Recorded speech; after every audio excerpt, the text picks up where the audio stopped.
ماذا يحدث في الشرق الأوسط؟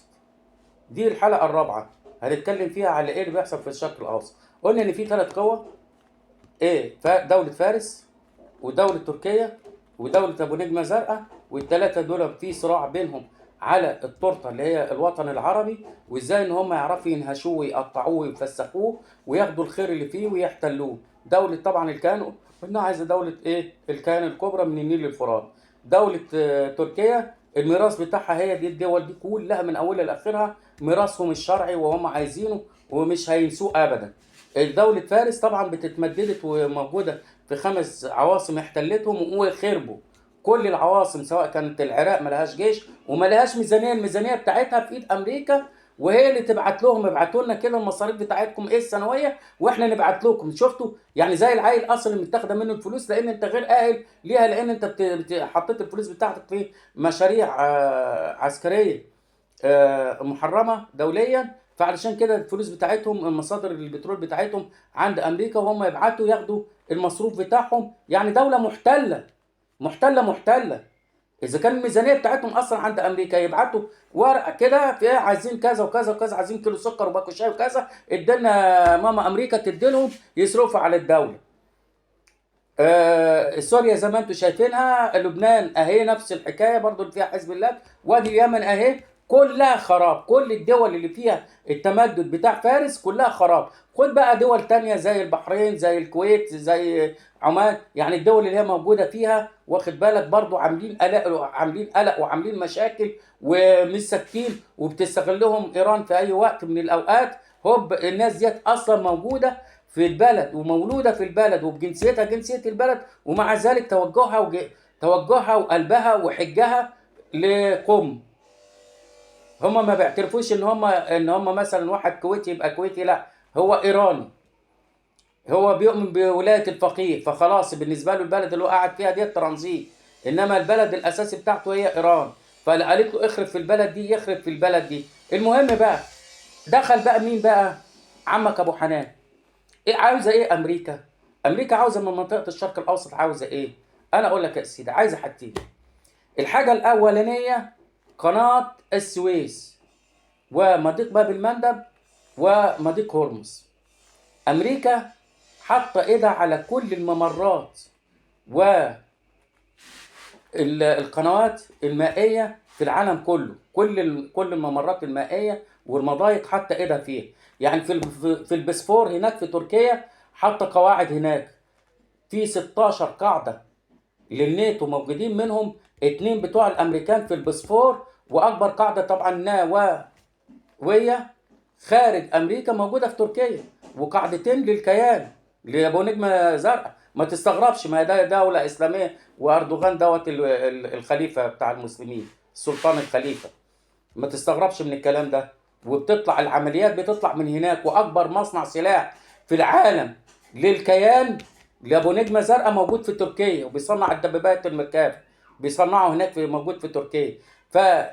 الامريكان عايزين دول، طلبوا من مصر نأجر، لا، ندير، لا.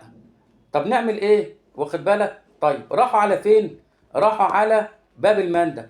باب المندب صاروخين في شنك من حزب، من انصار الله او من الحوثي، يضربهم ما لهمش اي لازمه، يمشوا يقع عندنا، واخد بالك، او يقع في اي حته، او يروح يضرب برج مراقبه ملوش اي 30 لازمه، ويقول لك انا ضربت وعملت وسويت، وجاب لنا الامريكان فين؟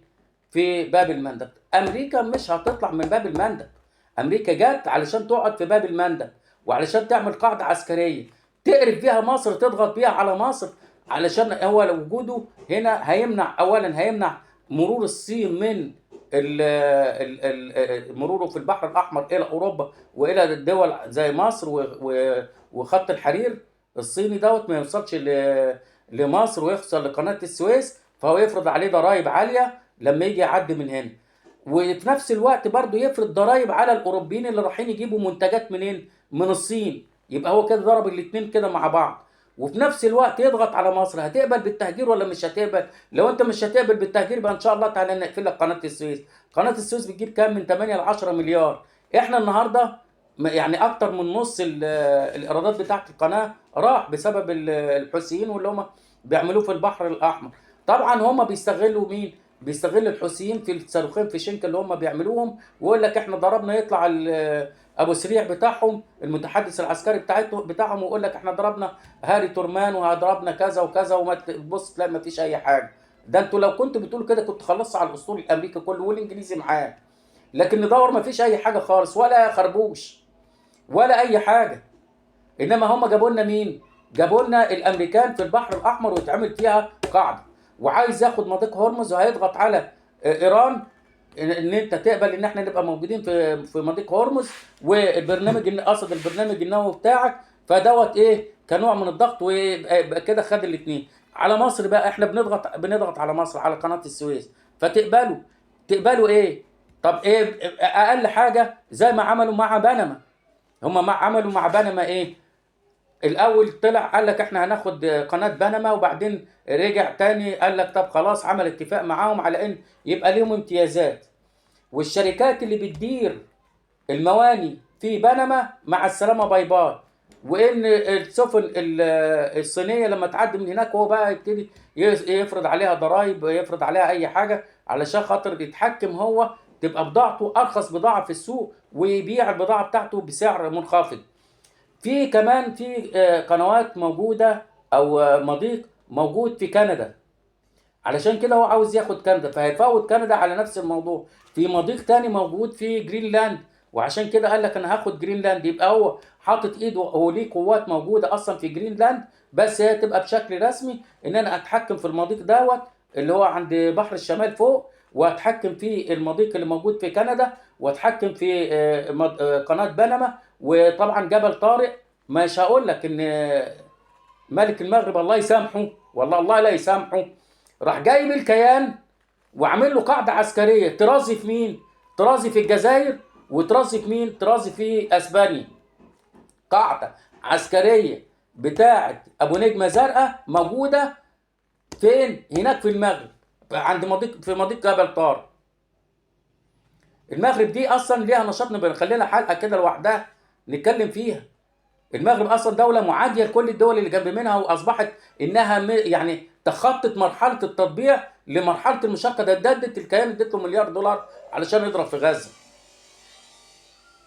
انا عارف ان الكلام ده هيضايق بعض الناس يعني، لكن خلينا نتكلم احنا في السكه واحنا ماشيين كده. يبقى امريكا عايزه نمره واحد انها تاخد القنوات، قناه السويس ومضيق باب المندب ومضيق هرمز، وتعمل قواعد جديده في دي وتفرض السيطره هنا، علشان الصين هتمر من هنا، عشان الحرب القادمه بتاعتهم اللي مع الصين وروسيا تبقى هي مأمنه نفسها وفارضه السيطره في العالم كله، وتقدر انها تتحكم في مجريات الحرب. طيب نمره اتنين، انها بتحقق لبنتها اللي ما قدرتش تحققه في سنين تحققه بقى دلوقتي. هي عايزه ايه؟ عايزه ارض الفيروز، عايزين سينا.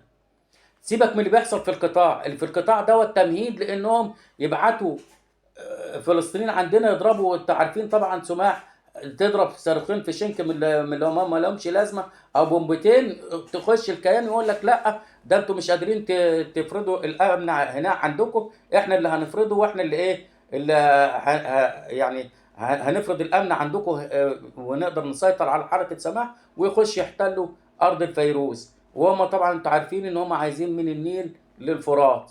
يبقى هو كده عايز يحقق حاجتين. علشان كده الحوثيين كل ما هو اسلامي يحمل سلاح خلاف سلاح الدوله خربت منطقه.